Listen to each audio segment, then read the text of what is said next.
यासिर जिलानी हमारे साथ बीजेपी के प्रवक्ता जुड़ चुके हैं। अनुज आत्रे हमारे साथ हैं, कांग्रेस के प्रवक्ता। गजेंद्र भारद्वाज हमारे साथ हैं, आम आदमी पार्टी के प्रवक्ता। जगदीश फुलवारिया जी हमारे साथ हैं, रिटायर्ड सीएफओ हैं।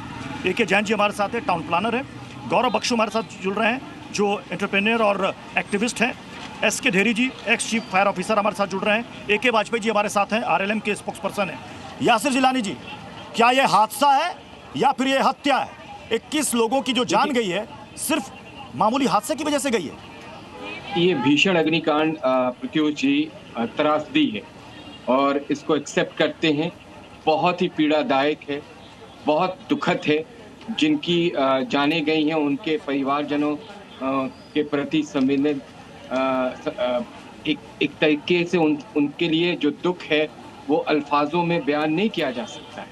लेकिन आप समझिए कि कैसे हुआ है ये सारी चीज़ें। मैं उस पर भी चर्चा करना चाहता हूँ।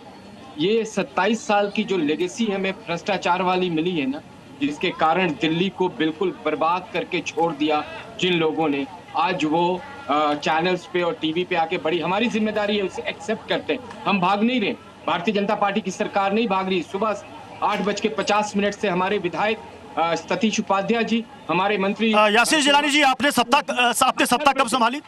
यासिर जिलानी जी, बिल्कुल सीधा सवाल, छोटा सवाल करूंगा मैं। सत्ता कब संभाली?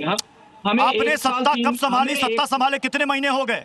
1 साल 3 महीने हो गए। 1 साल 3 महीने में, 1 साल 3 महीने में आपको ऐसे अवैध निर्माण नजर नहीं आए? क्या आप इस अग्निकांड का इंतजार कर रहे थे, ऐसे अवैध निर्माण को चिन्हित करने के लिए? क्या आप ऐसे हादसों का इंतजार कर रहे थे? अरे साहब, 15 महीने बहुत होते हैं। 15 महीने में युद्ध स्तर पर आप ऐसे कितने इल्लीगल आपने इमारतों को सीज किया, बताइए मुझे। आप सुनेंगे। आज हमारे गृह मंत्री ने जब वहां स्थल पे पहुंच के ये बात कही है कि कोई भी दोषी बख्शा नहीं जाएगा। और इस बिल्डिंग को 2024 में किसने NOC दी थी? कौन था टूरिज्म मिनिस्टर जो आज सुबह से जाके टीवी पे अपनी बात को रख रहे? सौरभ भारद्वाज। मेरे पास वो भी उनके हाथ से दिए हुए साइन के मेरे पास जो लाइसेंस है वो मैं अभी आपको शो कर रहा हूं। ये उन्होंने दिया। भ्रष्टाचार की नींव इतनी गहरी बना दी थी, दिल्ली को गड्ढा बना के इन लोगों ने बर्बाद कर दिया। अरे साहब, अगर किसी ने गलत किया तो आपके पास सुधारने की जिम्मेदारी है। सुधार रहे हैं, आपके पास सुधारने की जिम्मेदारी है, आपके पास दंड दिलवाने की जिम्मेदारी है। आप कर क्या रहे हैं? हम किसी भी डिपार्टमेंट को कहीं से किसी तरह की कोई गजेंद्र भारद्वाज जी, मुझे मालूम था हमने ऐसे कई डिबेट्स किए हैं, अग्निकांड से लेकर गड्ढे में मौत से लेकर के कोचिंग सेंटर के बेसमेंट में पानी तक हमने बहस की है। हमेशा ब्लेम गेम होता है। इसके लिए MCD जिम्मेदार है, इसके लिए फलाना पार्षद जिम्मेदार है, इसके लिए MLA जिम्मेदार है। अरे साहब, घटना के बाद ही ये ब्लेम गेम क्यों शुरू होता है? पहले क्यों नहीं होता? पहले क्यों नहीं दिखता? पीयूष देखिए, दर्द उस परिवार को होगा जिस परिवार के 21 लोगों की जान गई है। और पिछले 3 महीने में दिल्ली में 3 बड़ी आग लगने की घटना हुई है। पालम में एक ही परिवार के 9 लोग मारे गए, विवेक विहार में 9 लोगों की डेथ हुई। सरकार से जब बात करोगे, सरकार बोल रही है खुद मर गए, खुद क्यों चले गए? एक एग्जिट था, एक गेट था। अरे आशीष सूद के घर में कोई 10 दरवाजे हैं क्या? सबके घर में एक ही गेट होता है, एंट्री का भी और एग्जिट का भी।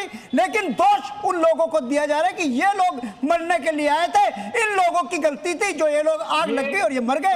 बिल्कुल संवेदनहीन सरकार है। और इस सरकार से हम यही उम्मीद कर सकते हैं। पिछले 3 महीने पहले कहा था कि पालम की रिपोर्ट आएगी, आज तक पालम की आग की रिपोर्ट आई नहीं आई। विवेक विहार में बोला रिपोर्ट आएगी, नहीं आई। ये आशीष सूद कह रहे थे कि मैं फायर सर्विस को वो कर दूंगा, बिल्कुल पूरी तरीके से फुल प्रेप कर दूंगा। आज की घटना में भी 8 बजे लोगों ने फायर ब्रिगेड की गाड़ी को कॉल करा और फायर ब्रिगेड की गाड़ी को 9:45 बजे, 2 घंटे बाद आई। विवेक विहार में